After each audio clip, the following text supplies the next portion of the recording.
Colleagues, good afternoon. Let us start our event. Almost all our today's speakers are online with us now. The guests are also gathering. My name is Vysotskyi. I'm the director of the Center for Economic Strategy. I will be moderating our today's meeting and the presentation. Our event is called How to Adapt the Ukrainian Agro Sector to the EU, Overview of Progress and Plans. When I was posting this to Facebook, everybody at this event, one of my colleagues, an economist, wrote that was the same way we could also call our today's event, how to adapt the common agrarian policy of Europe to Ukraine. And that is probably true.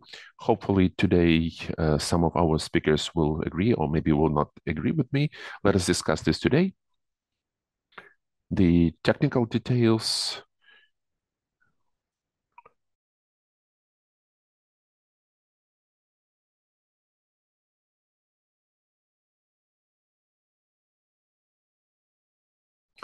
For all participants, please leave your questions in Q&A. Q&A is more advantageous because we can reply to some technical questions right there. Maybe some that will not have enough time in our main discussion. It is also possible to write in chat. Also from other technical details during the war, especially we have the assistance of our donors. So this project, this event is run with the support of Ednannia within the framework of the project, which is financed with US aid. That's the sectoral support of the civil society and analysis which is done by some independent research centers. Okay, so today we will be presenting the first research in which we were trying to sort out which progress the Ukrainian authorities have achieved in implementation of the adaptation of the Ukrainian agricultural legislation to the standards of the European Union, how to walk this way without any harm to agribusiness. And we have come to some preliminary recommendations.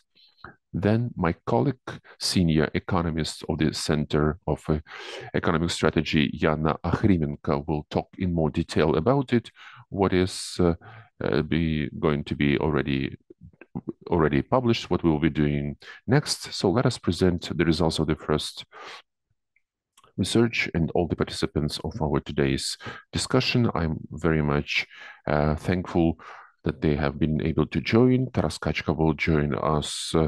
He will join us at 15:20. Mr. Kachka has a lot to do. He found time, so hopefully he can join us. So, Yana, the floor is yours. Many thanks, Gleb. One moment.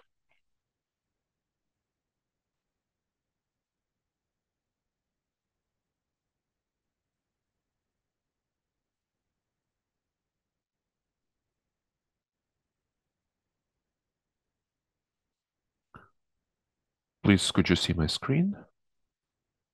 Yes, we can see the screen, but there is no full screen. We don't see the full screen yet.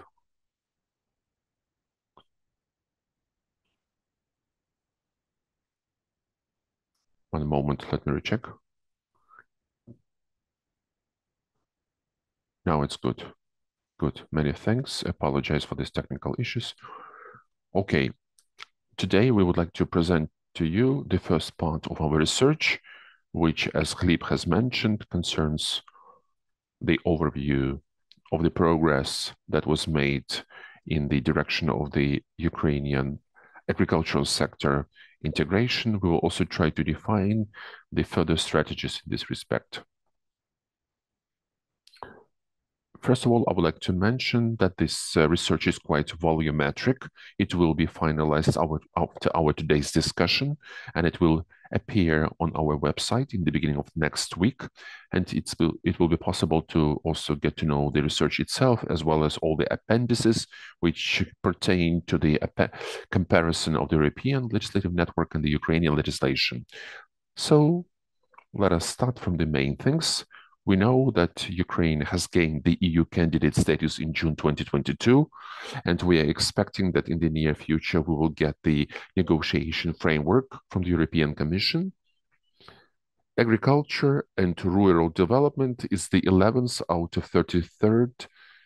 33 negotiation chapters. In the past, the countries that were accessing to the EU in 2004, 2007, 2013, for them, this negotiations chapter was quite important because they had a significant size of the agrarian sector. Also take into account that the majority of those economies, they were the economies after the post-communist transformation.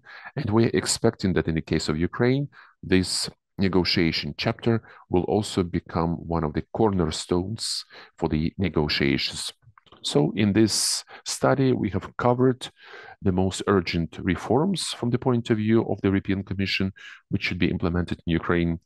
We are making the assessment of the implementation of the association agreement, which pertain to agriculture, and we will try to define on further steps towards sectoral integration of Ukrainian agriculture into the domestic market. Also, I would like to mention that it's our first introductory part of our today's research. Until the end of the project, we're still planning to develop the project, the draft plan of the sectoral integration of the agrarian sector. So, the main things about the EU CAP. It is one of the oldest policies in the EU. It's in place since 1957, and it's designed to ensure a fair standard of living farmers, to stabilize agricultural markets, to ensure food security.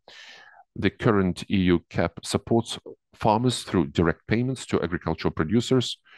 They have already refrained from subsidies, but subject to certain production conditions, including environmental ones. Funds under the EU CAP are mainly allocated from the following funds.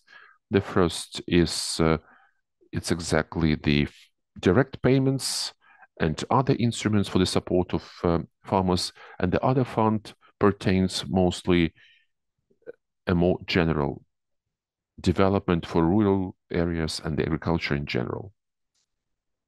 So we will start from the homework from the European Commission, which was given to us in November 2023. We have some recommendations for the upcoming year that include the following. First of all, we need to continue harmonizing legislation with the EU legislation in the field of agriculture and rural development. We're talking about those regulations and directives which should have been implemented within the association agreement. We need to finalize the development of a national strategy for the development of agriculture and rural areas for the upcoming 7 years and to start implementing it. Also, we should monitor and record farms in the state agrarian register, also to make financial support to farmers, to agricultural producers in accordance with monitoring and accounting through the state agrarian register. Let us go into the detail of each of them. What concerns the association agreement? Annex 38 to the association agreement contains a list of 57 legal acts, including 19 directives and 37 regulations. Why I'm reminding you about this? Because if we have a certain flexibility in terms of implementation of directives, then what concerns the implementation of the regulations, they are a must in the form that they were developed. At the time of candidate status, Ukraine had implemented most of the regulations governing quality and marketing standards for agricultural products. However, most of the regulations related to the common market organization within the internal market of EU, we're talking about the instruments of assistance to farmers, financing farmers, majority of requirements that pertain to the process of production for the agricultural producers, unfortunately, have not been implemented. What concerns monitoring and accounting of agricultural enterprises? In the system of the common agrarian policy of EU, there are 3 services. One of them is what we call integrated administration control system. It is a system used to manage and control the distribution of direct payments to farmers under the first component. Land parcel identification system is a component of IACS that serves as a digital mapping system. And FADN, Farm Accountancy Data Network, which was recently renamed to Farm Sustainability Data Network. It's a network created by the European Commission to collect and analyze financial and economic data from farms in all EU member states. It's quite detailed, and it gives public access to information which pertains incomes, costs of farmers, etc., etc. So the Ukrainian State Agrarian Register that was launched since August 2022 with the assistance of the EU is partially compliant with the first component, which is the integrated administration control system. However, we don't have systems that would serve as equivalents to the other two systems. And this is one of the homeworks that Ukraine must perform in the near future. The national strategy of the development of agriculture, that's most likely one of the most important and complicated topics, because they have to meet all the requirements, ideas, and the spirit of the common agrarian policy of the EU. Nevertheless, each country has a certain level of flexibility, taking into account climatic conditions, geographical conditions, type of produce. At the moment, we don't have a current program document that would meet the EU standards. Such program document is valid until 2022. Then the national strategy, sorry, I meant to say 2030, although it was implementing certain plans, strategies, etc., in terms of the development of the agriculture. However, it has not met yet the norms of the EU, so we need to develop it and to implement it in the near future. Although the structure of agriculture is very much similar to Romania from all European countries. However, if we look at Poland, it has one of the best agricultural policies, and actually it's one of the 5 largest beneficiaries of the EU CAP. Therefore, we have looked at the national strategy of Poland as an example, and we have defined the main characteristics. First of all, the national strategy that meets the European norms should have the detailed analysis of the problems in economic, environmental, and social demographic terms. We're not talking only about the increase of the agricultural products or increase of the level of its profitability. We are also talking about the resolution of other problems. Like in the example of Poland, we're talking about the outflow of a population from rural to city areas, to urban areas. Again, in the context of the Ukrainian economy, this could take another form. Secondly, such document should have a vision for the development of agriculture and the rural areas in the long term. Such a vision should be based and should go beyond the framework of planning. The national strategy should have strategic goals that go beyond the narrow scope of sectoral policy. Such goals can pertain to the improvement of quality of life, improving income of farmers, improving the life being of farmers, again, take into account the very peculiar conditions of each country. The strategy should also contain a clear link between policies and strategic goals. It should be very much in detail explained. Once again, if we're talking about the Ukrainian program document that were valid until today, we are not observing this yet, and in the end, it should also have a description of the monitoring process and definition of the quantitative indicators to assess the degree and quality of the strategy implementation.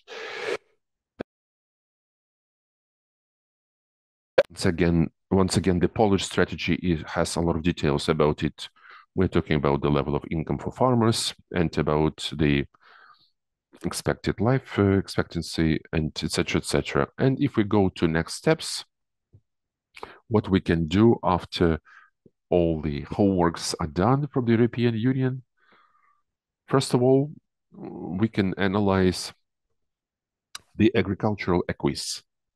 We should mention that the EU CAP is regularly updated. It's absolutely normal. It should be updated on a permanent basis, and concurrently, The EU agricultural legislation also requires constant changes and revision. Even analyzing the status of fulfilling the association requirements, we can see that a lot of legal acts of the European Union have been either changed or consolidated. So this formal approximation of the agricultural legislation of the candidate countries of the European agricultural acquis plays a second role. The national legislation should meet the main EU principles, which pertain to sustainable model of agricultural policy, strategic framework of agricultural policy, the amount and distribution of financial resources, direct support measures for the manufacturer, measures to support competitiveness, environmental protection measures, quality of life, and employment. We will be looking at each using the example of the Balkan countries. We can analyze the experience of countries of the Western Balkans because Albania, Bosnia and Herzegovina, Montenegro, North Macedonia, and Serbia have the status of EU candidates. And using their examples, we have seen that the main barrier for the further sectoral integration is the poor quality of the national agricultural development strategy or its inconsistent implementation. To analyze this in more detail, we're talking that such documents either don't meet all the standards of the EU, that is, they're not fact-based, they don't have a very clear logical connection between problems, strategies, and policies, or they are not, they are implemented without any consistency. They do exist only on paper. Lack of funds for direct support of farmers and investment, lack of administrative capacity for monitoring and evaluation. We're talking about those instruments for monitoring which are implemented in the US, in the EU, and which are not functioning in the full extent in Ukraine. Most likely this will be also a barrier for Ukraine. Lack of funds for direct support of farmers and investments in agricultural production. Using the norms of EU, the state should be able to finance EU programs at least by third or by half, depending on their financial capacity. So we foresee that this will be a certain problem for Ukraine, taking into account the burden of debts that we have at the moment. We're talking only about the size of the funds, but also about their correct distribution. We are saying that that money that is allocated by the state for the agriculture, they should go not only to support farmers, but also for the development of agricultural territories, development of innovations in agriculture, and they should be invested in improving the competitiveness. This is something that we should really continue to work on. And finally, a centralized, as opposed to the European bottom-up approach to policies aimed at improving the quality of life. In the EU, this policy is very much decentralized, so the local self-government bodies can make their own decisions, which problems are more priority. And if we're talking about the Balkan countries or the candidates, we are not seeing this. Again, this could be a good lesson for Ukraine. In general, most of the Western countries, of the Western Balkan countries, they meet the commitments such as the development of national strategy, but not from the point of view of the implemented policies.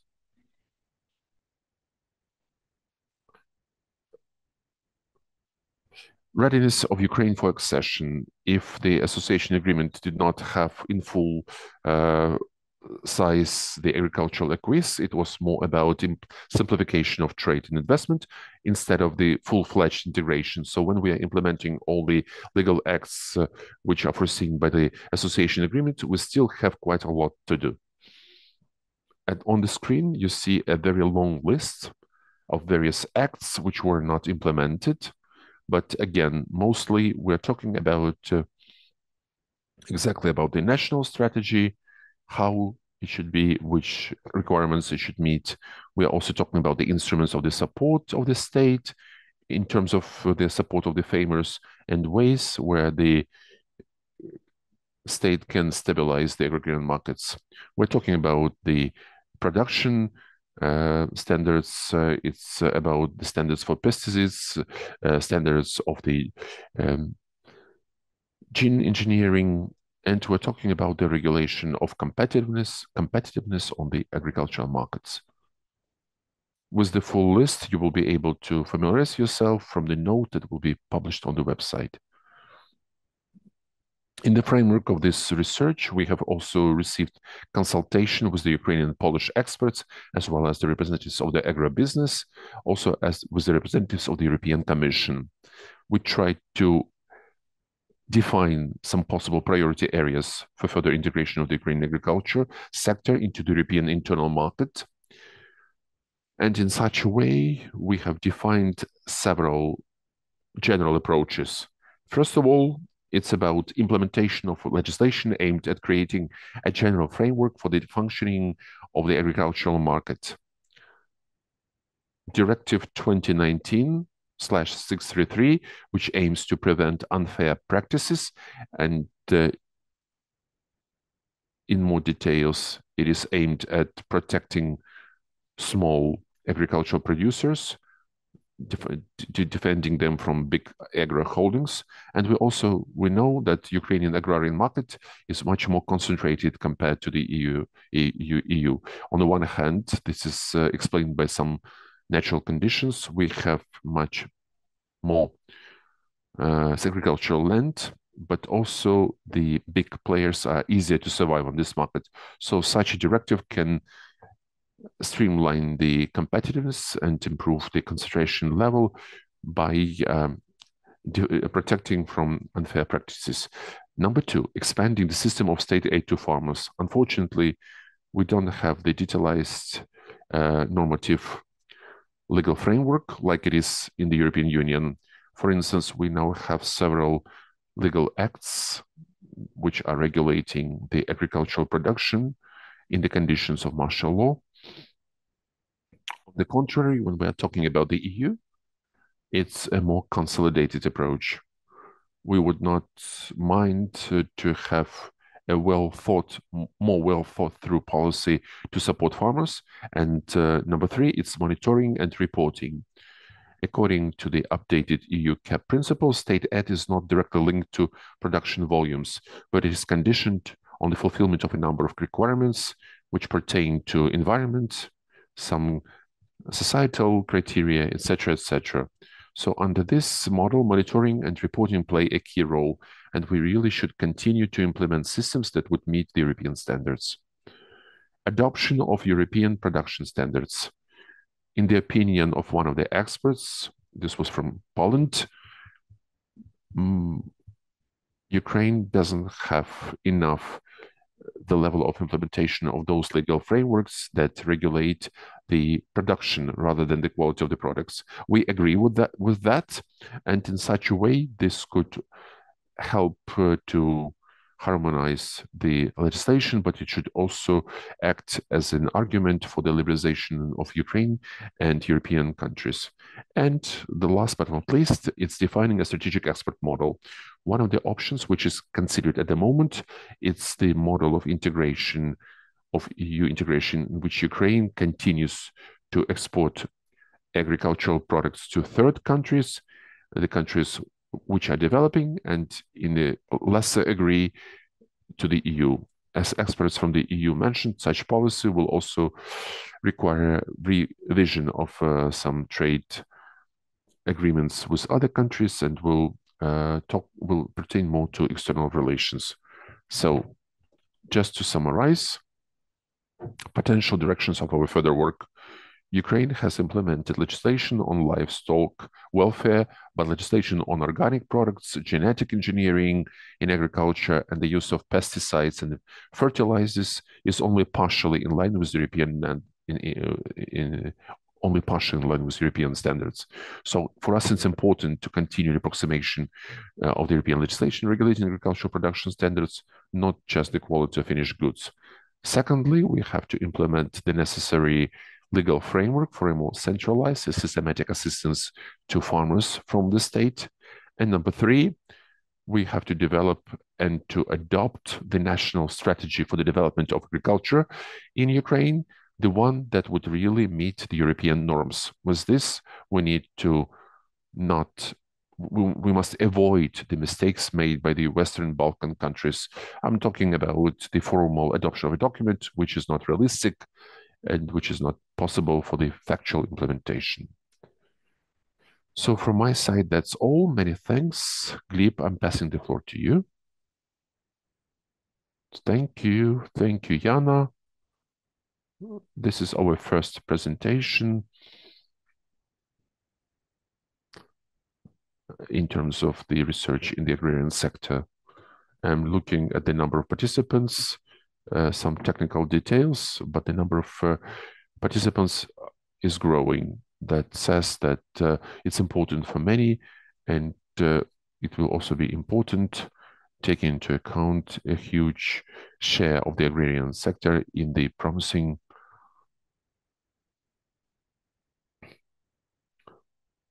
also in our role in the negotiation process.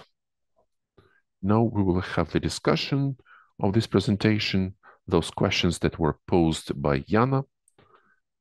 Allow me to introduce all the participants using alphabet. We have Aivaras Abromavicius from Agro-Region, and who was the Minister of Economy of Ukraine from 2014 to 2016. Taras Vysotskyi, First Deputy Minister of Agrarian Policy and Food of Ukraine. Taras Kachka, Deputy Ministry of Economy and the Trade Representative of Ukraine. And Olga Trofimtseva, Doctor of Agrarian Sciences, the former colleague of Taras Vysotskyi when they worked together in the Ministry of Agrarian Policy, where she was the deputy as the Minister for Integration and acting minister. Also, Olga, throughout the few last years, she has been a special representative of the Ministry of Foreign Affairs of Ukraine. So, regarding the questions which Jana has posed, it seems like the majority of issues, these technical issues, what should be done in the sphere of state policy, it's coming to two Tarases, two deputy ministers. I think we should start with Taras Vysotskyi and Taras Kachka. I would like to ask to get ready because the Ukrainian agrarian sector, it was already mentioned, and as we all know, is to a great extent oriented towards exports. We are talking about the possibility of exports to the European market. So the role of the trade representative and trade negotiations is very important. So Taras Kachka has been doing this week in Brussels. Therefore, Taras Vysotskyi, First Deputy Minister of the Agrarian Policy, would you agree with the conclusions that were mentioned by Jana in her presentation? What is your vision of this national strategy for the development of agriculture until 2030? What is the condition? Which main ideas you expect in it as the person who is actually one of the best to understand the agrarian policy of Ukraine? So please, the floor is yours.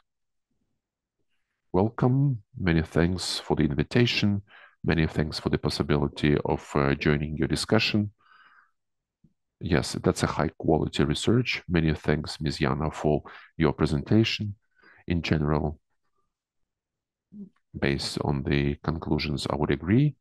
I'm making right now a small update in terms of what's in progress, what is happening in the direction of Section 1 that was mentioned.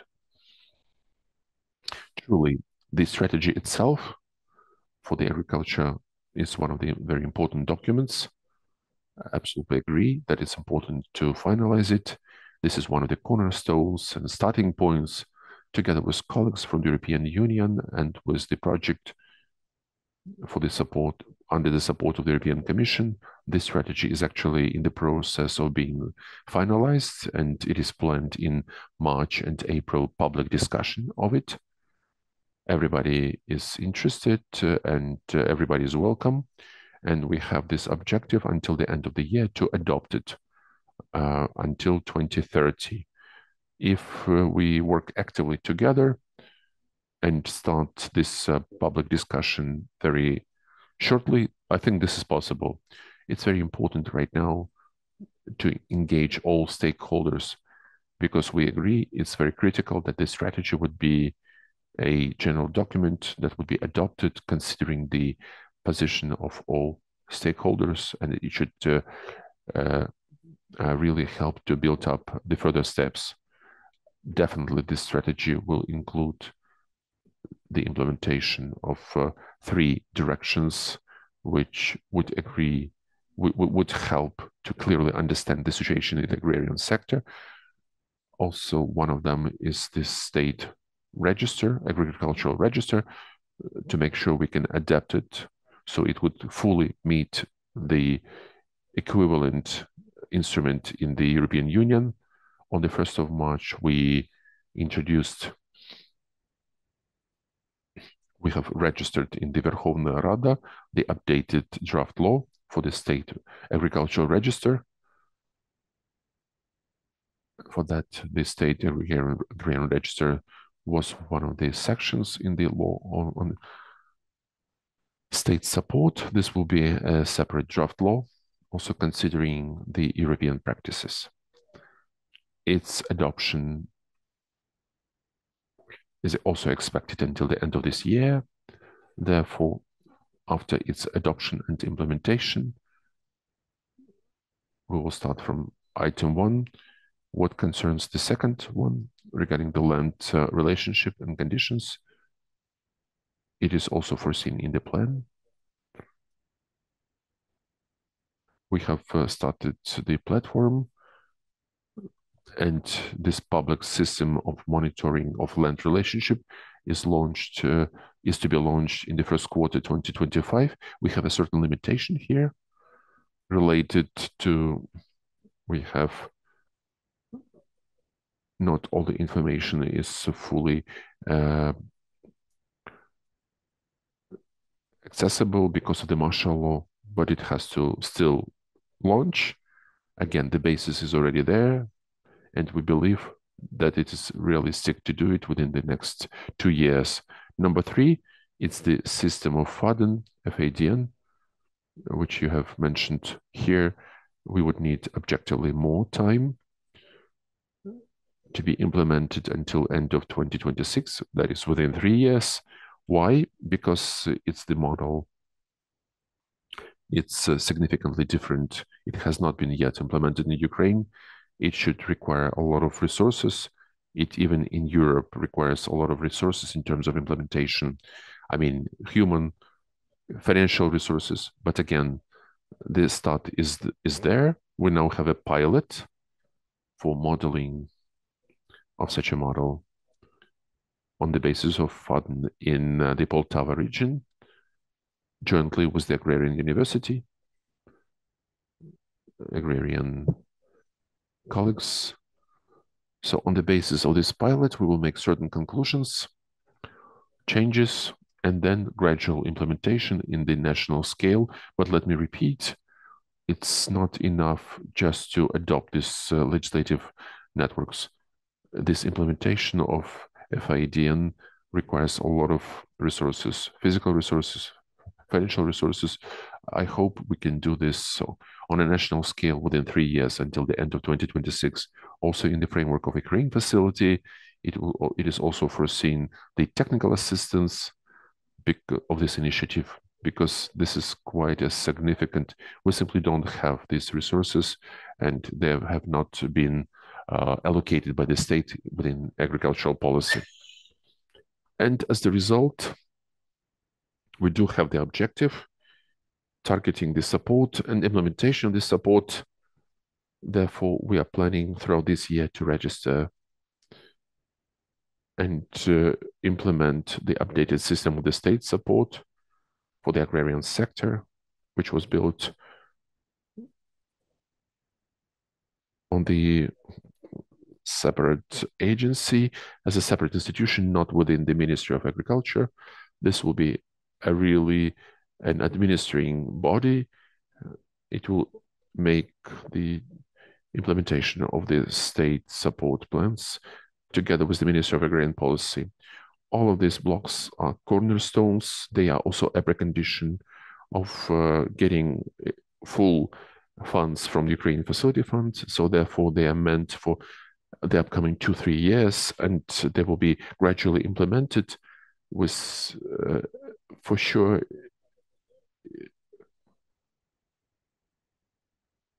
this updated law on the state support.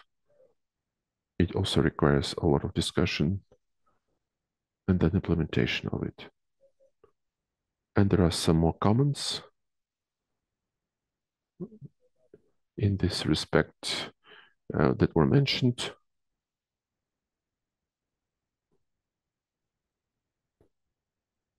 We will update in terms of organic products. We actually, within organic products, we have a good implementation.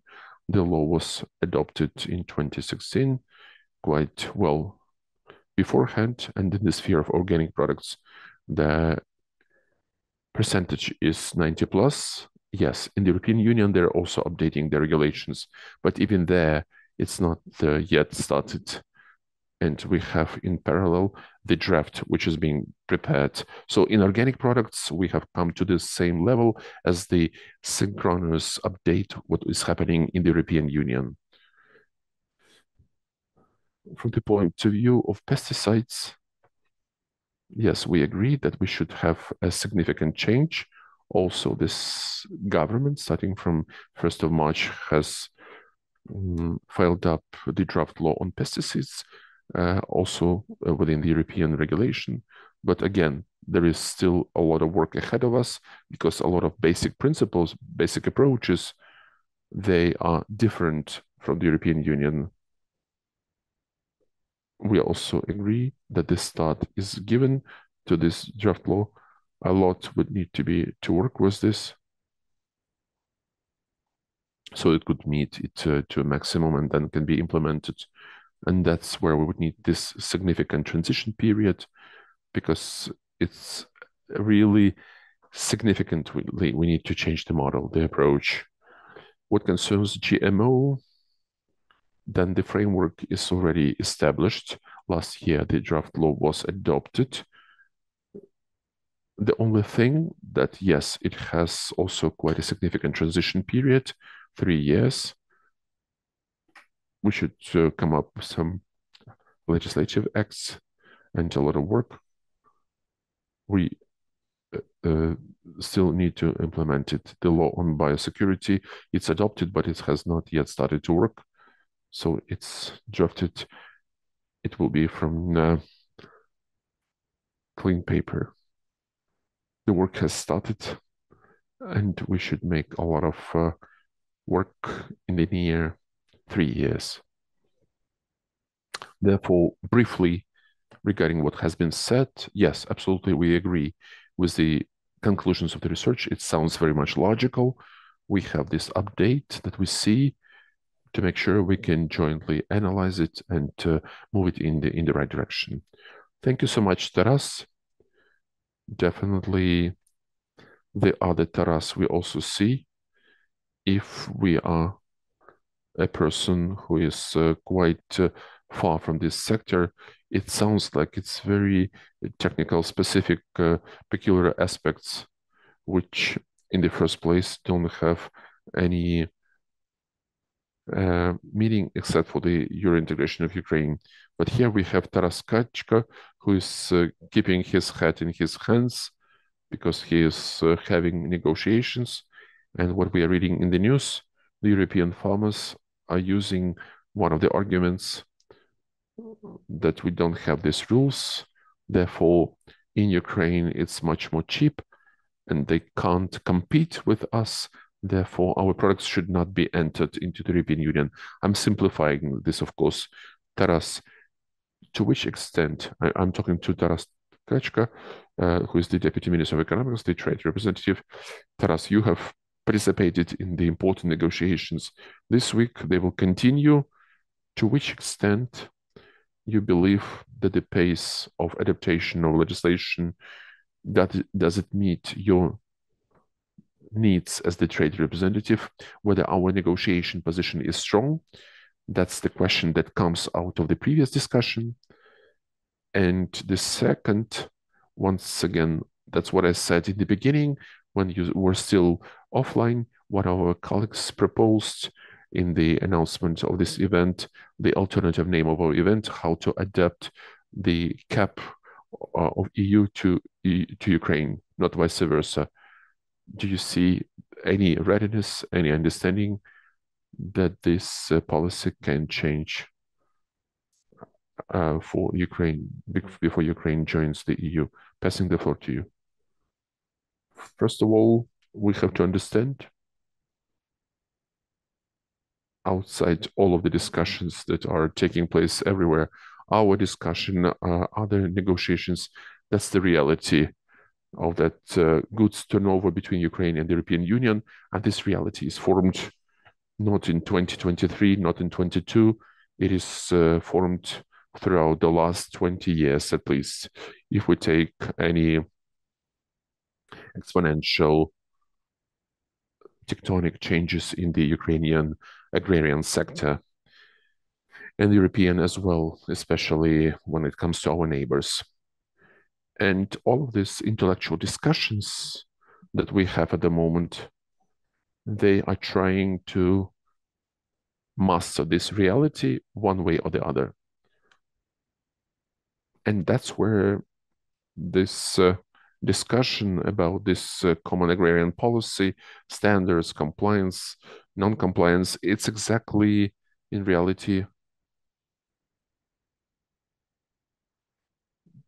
that's the argumentation that is used in some rhetoric discussions that have its own objective. And we have to understand what is the objective there. And in connection to this, again, these arguments are either weak or strong. And we are trying to understand what is the objective for the discussions and arguments aimed at Ukraine supposedly is not a part of the CAP. Ukraine is not taking into account the objectives of CAP, especially non-economic goals, such as the social development,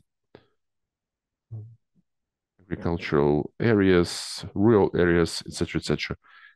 They are aimed at, we have to understand that we have the agrarian economy, I mean, this whole agrarian sphere in the, but we also have the common agrarian policy.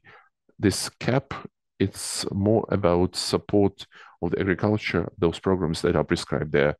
Apart from that, we have some standards for the organic productions, requirements to safety, content of pesticides, traces of pesticides, turnover of pesticides. Also, some evolution is starting in the EU. So if this is a question how it influences the traces of pesticides in food or how it also affects the environment in which these pesticides are used. Again, as an example, if putting around these pesticides, if it entices headaches, it's also about public health. So in one point in time, you understand, you don't have, you get this understanding that you don't have only one place, it's a lot of things. And we have several dimensions about which reality they are fighting for. Reality of a specific market here and now, how much of Ukrainian produce is there on the EU market, and also the financial response, which subsidies who is getting in the future, agricultural policy, and what we should do to get that in case we take the requirements which are coming up by farmers, not about the Ukraine, but about the Green Deal. These are the requirements. Where was this boiling point? It was about the requirements of Green Deal were written down as preconditions for receipt of subsidies.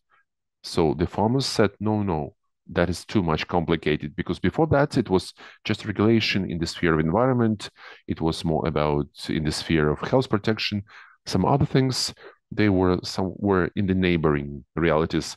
And was like when you treat your tooth, you know, when it's like the dentist is hitting the nerve with their needle. So it's like a pain shock. And recently we heard the statement of the former general director of DG Agri, Jerzy Pleva, who said, if you don't like the cap requirements, maybe you don't need to get these subsidies and just stay farmers. We are not forcing you to go and be inside of this cap. If you want, you can be simply business effective. And by the way, in the EU, there are producers who are not participating in these subsidies and are even more wealthy than farmers who are participating in this system of subsidies from CAP. Such examples do exist. And that's where we have this very interesting arch, intellectual arch, when it comes to Ukraine, because this future expansion, this common agrarian policy, is used as an argument in terms of lowering the presence of the Ukrainian produce on the market of EU, also to understand, to model which subsidies we can get later on. And that's where it comes, this story, how we are helped or not being helped by this expansion policy. And to date, situationally, I mean, so far it only hinders us, it harms us, because the political decision about accession and opening of negotiations is there, but no negotiation regarding agriculture are there yet, and we don't know yet when they are to start. In addition to that, if you look at the enlargement package, that is the report in which we're being evaluated, if you look at the agriculture, it says quite an interesting thing, that this chapter is at an early stage of processing. And correspondingly, we have a colleague, Sergei Sidorenko, who is publishing a table from 1 to 5. And it comes out that agriculture is at the level of 1. And everybody is perceiving this as if our agriculture doesn't meet the requirements of the EU. But this statement in reality means that the European specialists don't know yet about the agrarian economy of Ukraine. They do know about the safety of food products, they know about organic requirements, but they have not yet studied the rest of it. That's why they are saying the early stage. Correspondingly, this is perceived in the media that we are somewhere at the level of post-Soviet times. Although we do have absolutely different, very powerful model of agriculture, which is surviving even in the conditions of war and the blockade of seaports. So this livelihood, this ability to survive, you can envy this. So we had this week in Brussels. It certifies that from the European side, we have two flanks. What would we see in media, in protests? That Ukrainian has zero cost. You have just thrown a seed into the soil, and in the morning you have the refrigerator with the poultry, and you're even fueled up with gasoline, and you have the permission, and you just keep on going. And that is one side, but there is also a huge wing of people who are engaged in the agrarian policy discussion who say, without the Ukrainian effectiveness, this, especially non-economic goals of the agrarian policy of EU, is not possible to implement. Therefore, Ukraine, the way it is effective, market-oriented, it is necessary for non-market objectives of the agrarian policy of the EU. And that's a very interesting debate that is taking place in quite peculiar conditions, because of course it's about admission or non-admission of Ukraine to the EU market, but this debate is going on in the EU, and they will last, not taking into account whether this chapter for negotiation in agriculture is opened or not opened, and for what they will last. From how this debate will continue, First of all, it depends the discussion about the next generation of the common agrarian policy, and now it will be collected anew, because from these protests they will give birth the new coordinates of the discussion. I mean, the whole vocabulary will be born in which it will be debated.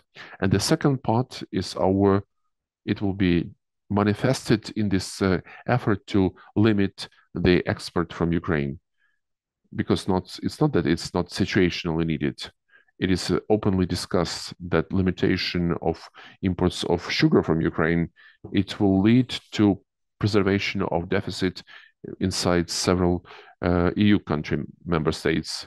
But the objective of this trade limitation has its own political character, because for the EU it's a shock that not only the size of the Ukrainian agrarian agriculture, also a shock from the point of view that we are starting negotiations in the conditions we are very much deeply on their market, not only in the framework of ATM, but also in the free trade agreement. That is, before, how much corn was purchased in 2018, not only in 2023, how it was all integrated. This is frightening them, because there are two examples of integration. There is the Polish one, when Poland, in the early stages of transformation after the post-communist times, started negotiations, and it was a very harsh regulation in the EU. There was this maximum production of milk, of sugar.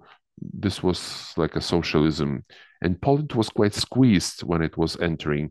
They had very harsh conditions, and they were receiving less subsidies throughout the 10-year period. They are now have really gotten the sake of it, the fun of it, about these subsidies. Also, the example of Spain, when it was joining, even being the member of the EU, it didn't have the access to the internal market within 10 years. And now we have Ukraine, which has very open access and already deeply on this market. So that's a very shocking position from the point of view of how we are starting this negotiation. So there will be people who will be trying to squeeze us, not because they actually want to counteract us in 2024. It will be just because it will be more comfortable for them to start negotiations with this position. So in all of this beauty, that's where we are. When we have the various speed processes in the trade and negotiations, we have debate which is directed at different angles. So our job is to make sure that we can intensively participate in all of this debate, not waiting for the formal opening of negotiations for the agricultural chapter. Thank you. Apologize that I have spoken for too long. Taras, my first comment, not as the economist, but as the director of CES, that you have spoken for two classical YouTube videos with the titles over the whole screen. Green Deal, which is this needle to with the refrigerator of the poultry, started from one seed put in the Ukrainian land. But from the communication point of view, I have one question regarding the objectives of the CAP. You have explained it really well. Thank you for that. But very often in not very professional discussions, those who are around the news somehow exist. They are coming up with this idea that Ukraine doesn't need the subsidies at all in the framework of this CAP.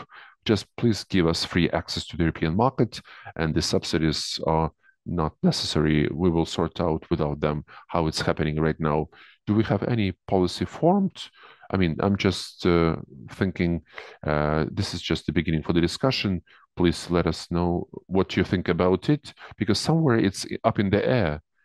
Yeah, I have already mentioned about this. The choice to participate or not to participate in CAP, this is a choice for each farmer within EU, and there are companies who are working without that quite effectively. So I think that in Ukraine we will have companies, significant market players that will stick to this position. For this, we even have a term: effectiveness and non-economic objectives of the agrarian policies. So those companies who will understand that the effectiveness is above all, they will stick to this principle. That I don't think that this is reflecting the whole spectrum of objectives of our agrarian policy. As Taras Mikolaevich just mentioned, he is the author of the existing prioritization of the state support, those programs.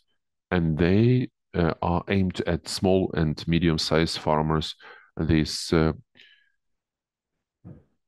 orchard production. So, in other words, the state, it says that the objectives of the agrarian policy, Ukrainian agrarian policy, strategically, they coincide with the agrarian policy of the EU. We do want to reach those goals, but that doesn't mean that this is something that is necessary for some companies that will say that we will anyway concentrate on exports to China. We're interested only in this format and we will be making money in that. So this range of opinions will also be quite varied, like it is varied in the European Union. So that's the attractiveness of this discussion, that we don't have this one single opinion. We have quite a developed agriculture. What is necessary for kernel is not necessary for some organic producer of honey. They do coexist in some parallel realities and they're not cross-checked. So if I have a small goat farm, which I unfortunately don't have, why won't I get within the framework of CAP, if I meet all the requirements, some subsidy? Is that right? Good, thank you so much. Let us give the word to business, and then I will ask Olga to also to summarize her vision on the basis of this discussion, and to before we give the floor to Jana. Aivaras, please. During our meetings with you, I often meet about the influence of weather to the harvest of this year, but now the question is much more strategic, namely, to which extent your business is ready to meet these requirements related to production, whether you are preparing, what is the model that we have spoken with Taras Kachka? Should we really go up for that support or to exist without support? What are your thoughts about this, please?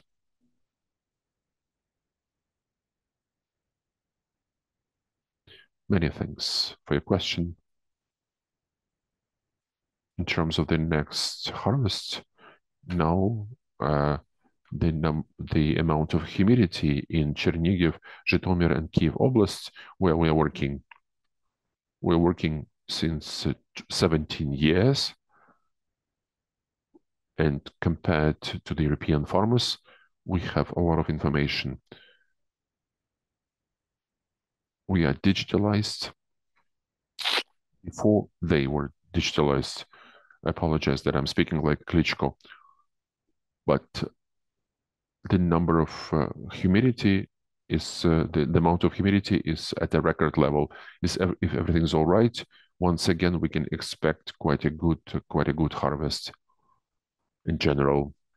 What concerns the European integration, when we bought this company in 2007, at each managerial position was the expat, Italians, Danish, Swedes, and others. Now we have 605 employees. We don't have any expat.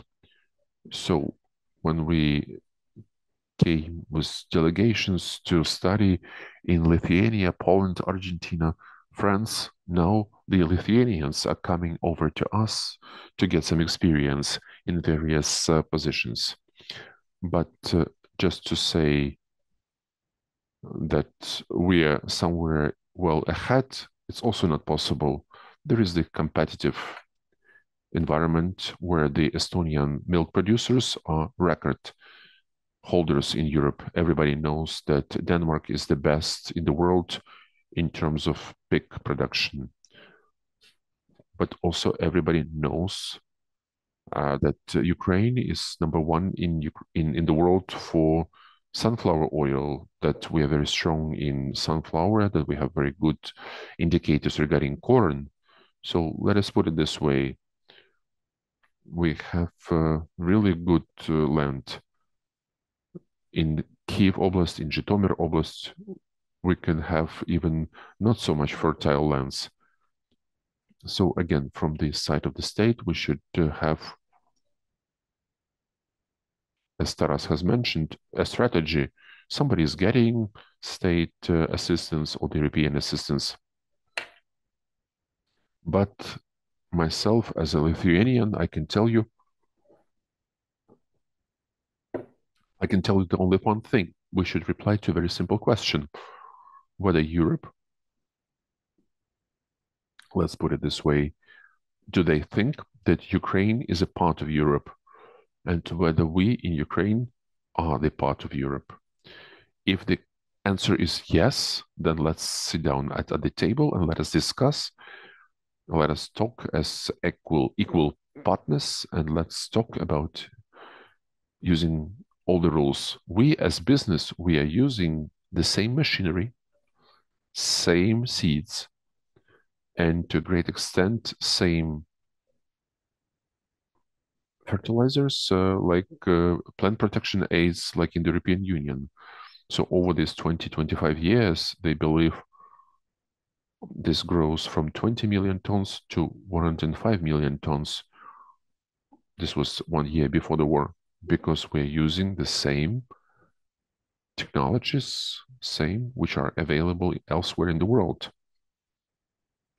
And Ukrainian farmer, Ukrainian company, agrarian company, what they want just certainty in the future, certainty that we have the European partners who will give access to the market, to the European Union, that they will not block the movement of the Ukrainian various products, not only agricultural products, that we will have certain business relationship,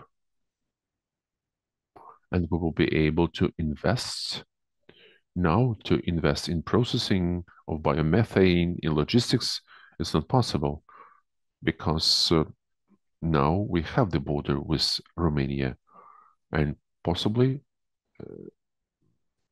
it will stop to exist. Sometimes they say that we have big companies, big concentration, but also in Europe, it's the same.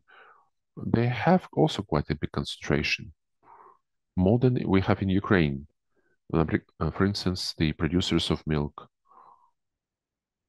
For instance, 30 years ago, it was 100 producers. Now it's 4 big ones. That's all. The transportation companies that are moving cargoes by trucks. In Lithuania, we have companies that have 10,000 trucks. That's the biggest company in Europe. Very big concentration. The networks of food shops. Okay, we have a big concentration in Poland, in Lithuania, in Latvia, in Estonia. Banks, 2-3 banks are controlling 90% of the banking industry in the Baltic countries. We have also this several sectors, including in agriculture, but it's not necessarily that we have this big concentration and they have a different situation that make us more competitive or not. And in general, we're expecting a huge pressure on costs because the salaries will continue to grow. Unfortunately, rent also continues to grow. Now I'm looking at every week at Farmers Weekly.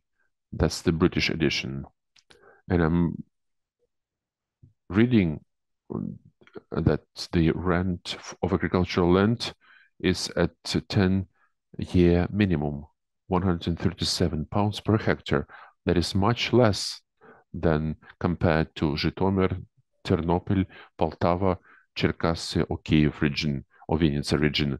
Therefore, it continues to grow, irrespective of the war and of other things, and the limitations of exports, decreasing of profits for the agrarian companies. Therefore, the situation is quite complicated. It's not that we are earning some huge money and in other countries, no. I think more problems in the European Union, they pertain to the volatility of prices. And farmers are quite powerful in these countries with huge experience. They have the second, third, or fourth generation farmers, and they always have known that you should not sell grains in winter. You should start to sell it in the beginning of summer. But over the last 2 years, the prices continue to fall. All Lithuania, all Romania, all storages, grain storages are filled with grain. And they are, let's put it this way, they made a huge mistake that they were not selling 6 months ago, 9 months ago, these products. And now they're looking at prices which are 50, 60% lower than what they used to be. And several of them, unfortunately, say that Ukraine is to blame. It's the Ukrainian farmer has made it, has affected the price drop, but this is not the case. Fortunately or unfortunately, the world prices depend to a great extent from the weather conditions of Northern and Southern America, and regarding also the price of wheat in Russia. Fortunately or unfortunately, it's good that in all of these territories, it's been a good weather. So we have a huge harvest. But again, the Polish farmer who is manipulating the public opinion says it's the Ukrainian to blame with this huge growth, huge harvest. So we have had a lot of negative experience of transporting grain through the Polish territory. We bought a huge number of railway containers. We have rented warehouses in Klaipėda. We have agreed with everyone. But because the trains were stuck on the Polish-Ukrainian border, then Polish-Lithuanian border, the grains which we have loaded up in September 2022 reached Klaipėda in January 2023. So it was going during 4 months. And only then, of course, there are questions to quality of the grain because it's been going for 4 months. But otherwise, we're exporting an absolutely record number through Big Odessa, and no issues related to quality of the Ukrainian grain, simply none. We worked with ABCD world traders, we continue to do so. And all these traders do know that Ukraine is producing absolutely high quality produce. Thank you. Thank you, Aivaras. I think Taras wants to comment. Yeah, first of all, I wanted to thank Aivaras in terms of recollecting the price and to add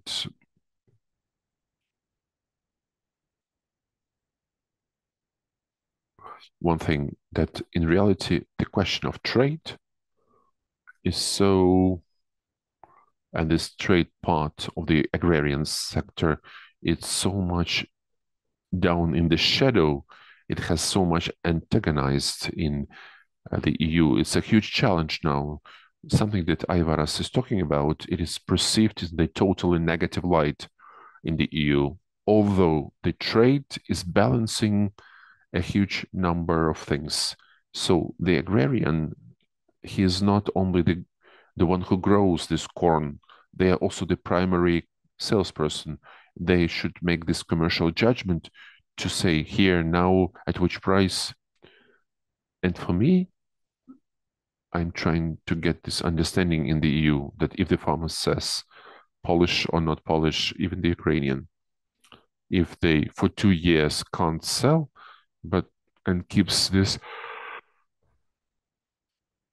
grain and comes into the third plantation campaign, that's like a Rockefeller in Agrarian, because he has the possibility uh, to has the funds.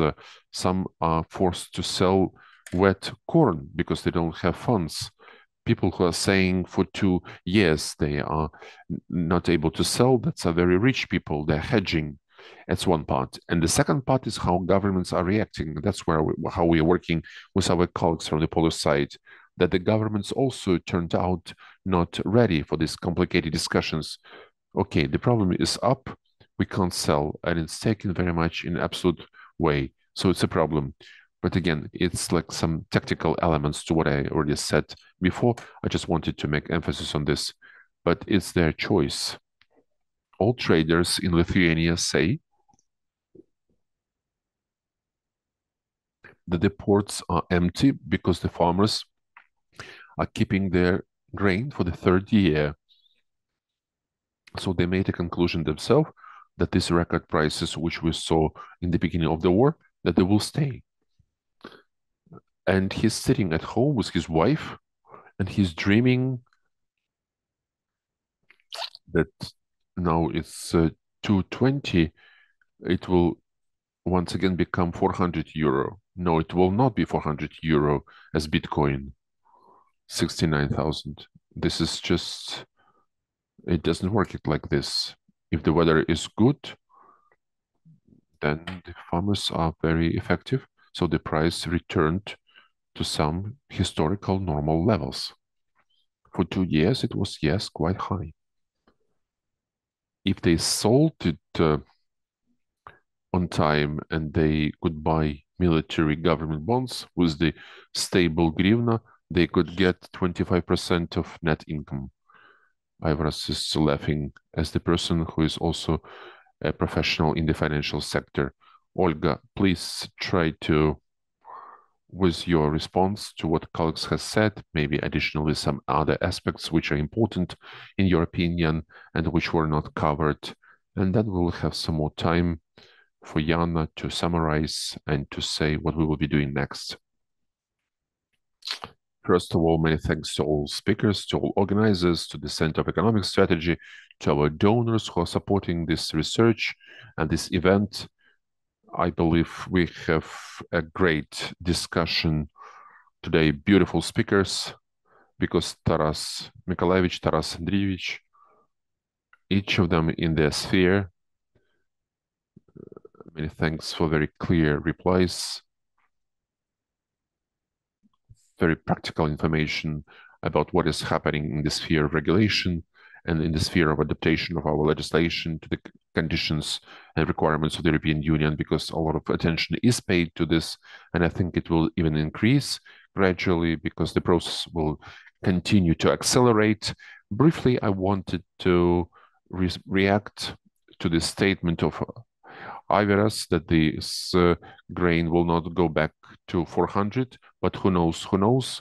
We do have certain research in the European Union, and some farmers are saying in the EU that because of the changes in the climate, we can see that, yes, there could be a situation related to the production of various agricultural products will change, not only in the EU, but also in Ukraine.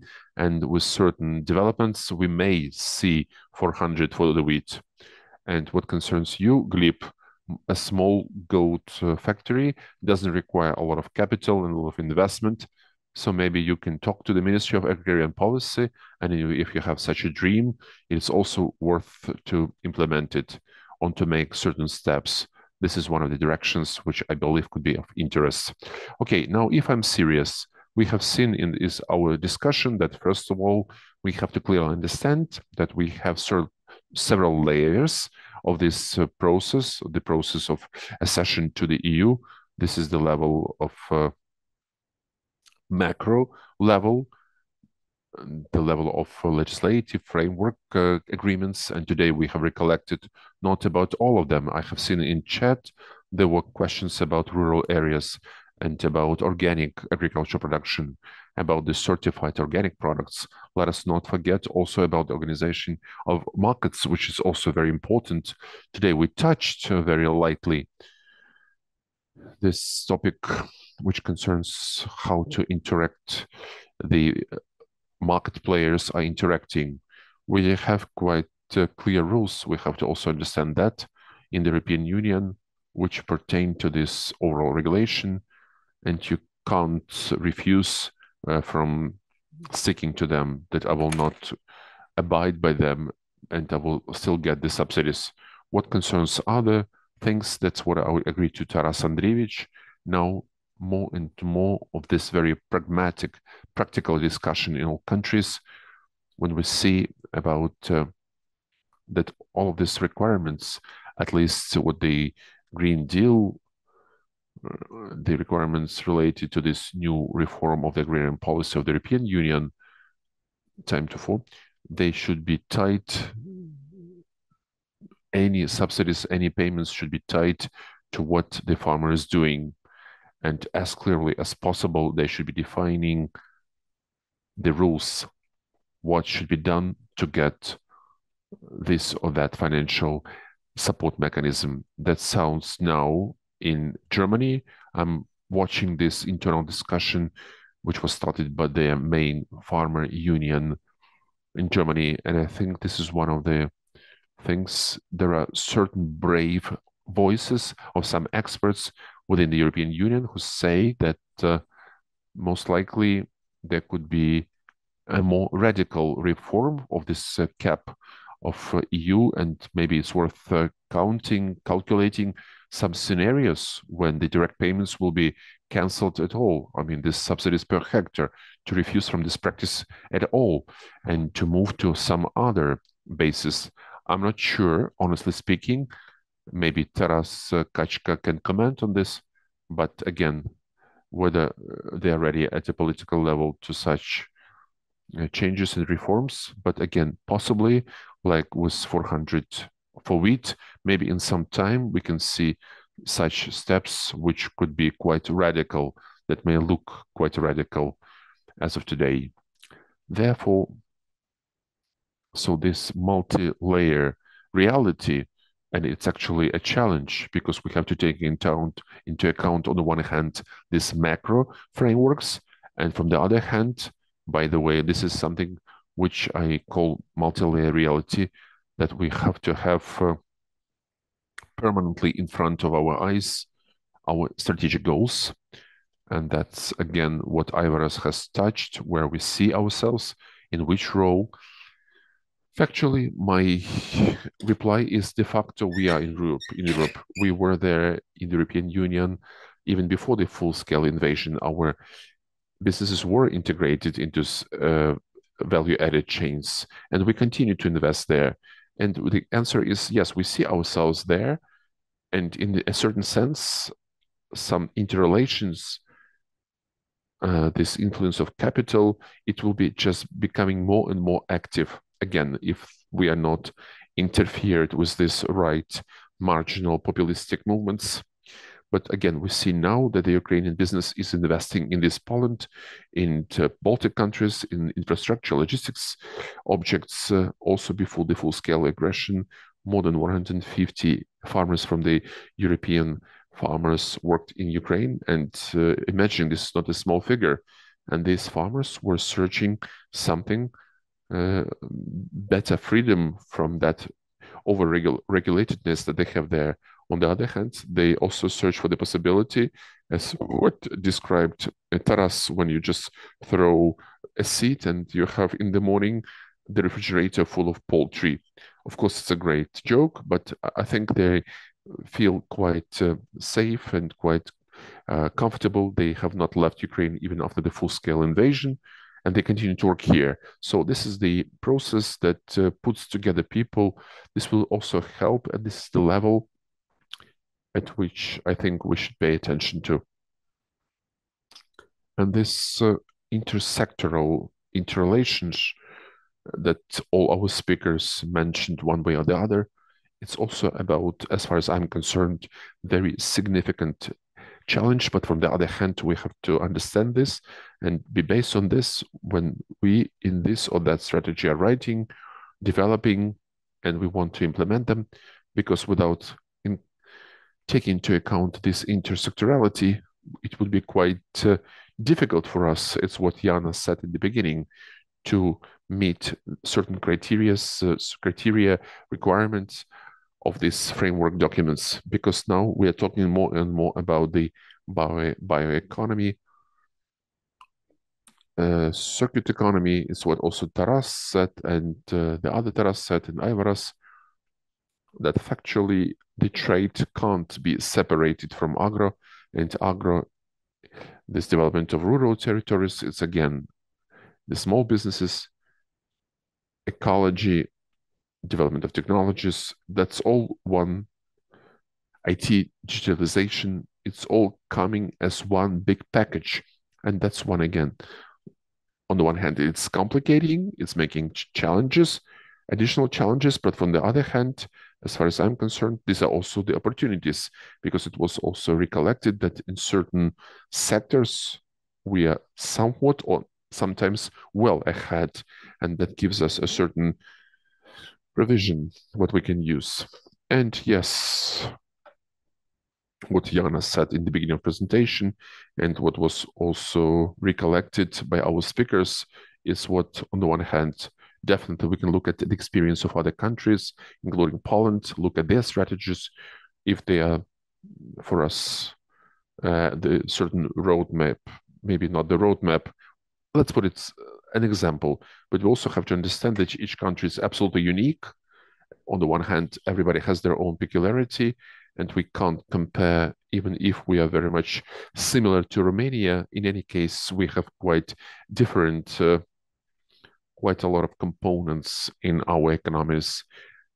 And one more aspect, definitely we are entering these processes, the Euro-integrational processes, in various absolutely geopolitical, macroeconomical, political conditions, and that influences a lot. And when they say, look at Poland, it's good, Polish are good. But at that moment when they did it, this was an absolutely different world. We understand it perfectly.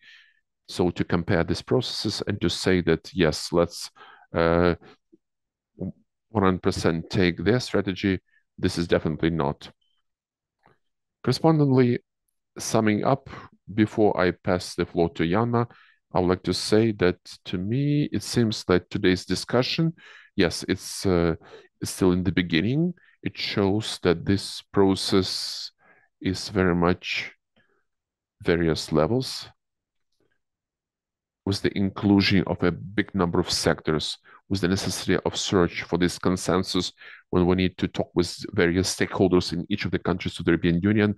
In any case, search for opportunities where we can find those who are our friends and allies in terms of simplification of these processes. This process, to me, I'm looking at this very much positively, more positively than negatively. Yes, we have these temporary turbulent events, including these statements of our neighbors, including border blockades. I think we can resolve this without losing our long-term strategy and understanding how exactly we want to move forward to the European Union, in which way Ukraine should go into there, in which format we will be moving there, and which will be our agrarian industrial complex when we will be very much close to this moment of this full integration with the European markets. So many thanks again, and passing the floor to Jana. Many thanks, Olga, but no, I decided as a moderator to use my effort. Actually, two questions have become interesting for me. Once we still have Zoom, I want to attract your attention that our panelists have responded in writing to 5 questions. We actually do have questions which were not replied in writing. I would like to ask colleagues who wants to comment to them. The first question, evidently from the representative of some donor project. Very practical question. What is the biggest need of agrarians from donors, from international projects, in order to apply the processes and to adapt your processes to Green Deal? Maybe Aivaras, maybe Taras has the answer to that. And the second question is very much emotionally formulated, but it's also very interesting.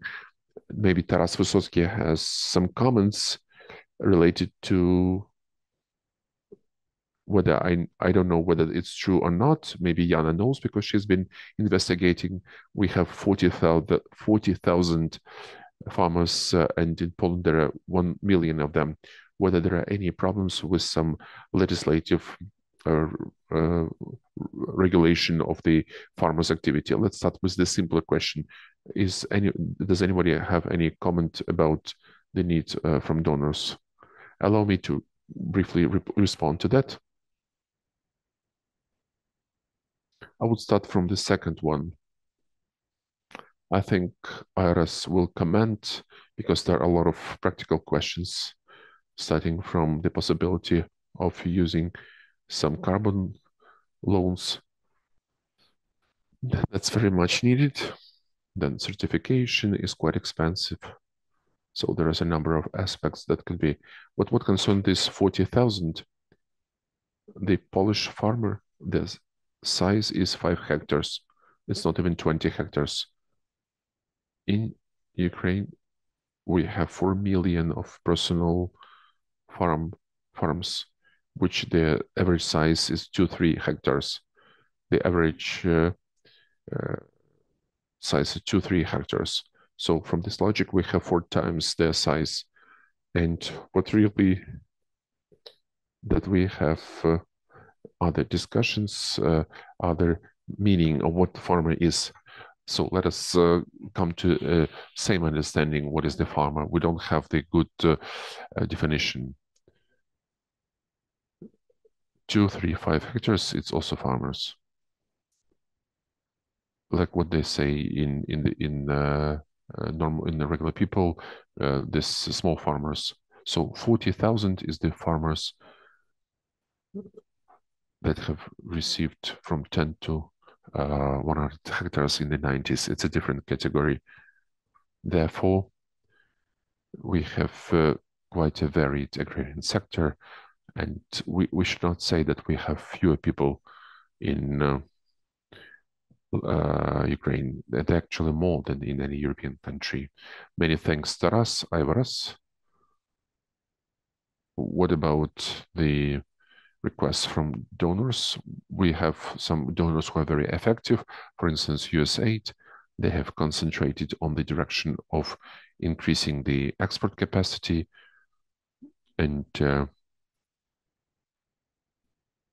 also the assistance with the warehouse premises, the ways, the scales, the loaders, maybe some could be taken as an example. But looking at some big things,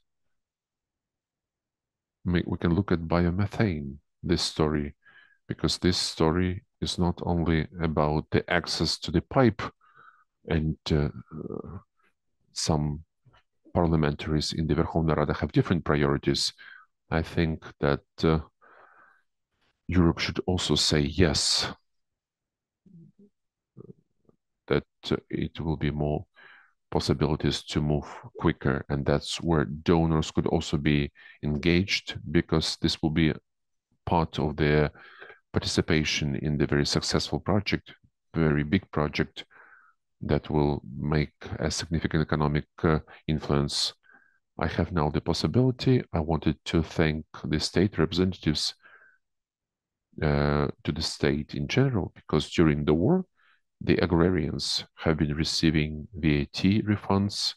It's most important. A huge number of various programs, banking programs, 579 loans, free support, and yes, the grain corridor that works. It's thanks to state support and Armed Forces of Ukraine. Many thanks for to our officials. Aivaras, many thanks. Many thanks for this positive note in our societal communication, our public communication. Jana, would you like to add anything regarding essence, or in any case, I would expect from you our next steps so that we would know what we will be doing next. First of all, I would like to thank to all panelists and also to remind that the fully updated report based on the results of the discussion that has taken just place will be published on our website. And I would also like to mention that it was not possible to discuss everything in the presentation, everything we have studied, so please familiarize yourself. More details are there, also the comparison of legislation. I want to agree with Mr. Kachka and with Ms. Trofimtseva, take into account that certain EU requirements are optional for us, but some are a must if we want to continue to trade. But yes, I want to state that a lot of requirements, it's more about the right than the obligation, including the ones who are regulating the state support for farmers, including subsidies for the storage of agricultural products, cheaper agri loans, etc., etc. But for us to understand this within our common agrarian policy, we have to have a legal framework, and that was the main aspect. We would not be obliged to start giving away the money for this project. But this is again as an example. This was the first part of the research, which meant to define our next steps. We expect that we are going to make the next phase of the research in a more economical manner. It will be devoted to Ukrainian and European agriculture, also the specializations in terms of exports, etc., etc. It will also be published, and we invite you to look at it. Possibly this will be interesting for you. And number 3, as I think most important, it will be presented in time together with Olga Trofimtseva. I hope that she will be engaged into the development of this research, and it will pertain to a more wide plan for the sectoral integration of the Ukrainian legislation to the internal market of the EU. Many thanks. Many thanks for your very clear next steps. I think everybody knows what to expect from us. And yes, it makes sense to add our position to make sure we would take it into account. Many thanks to everyone. Many thanks to the panelists. Many thanks that everybody could devote 1.5 hours for a very interesting discussion. Even for myself, a person who has been quite far from this topic, it's been very interesting. Many thanks to everybody. Want to wish everybody nice evening and weekend, and let us meet at our next events. And everybody who has been with us will get our information that we have already uploaded this finalized presentation. Have a nice evening to everyone. Thank you.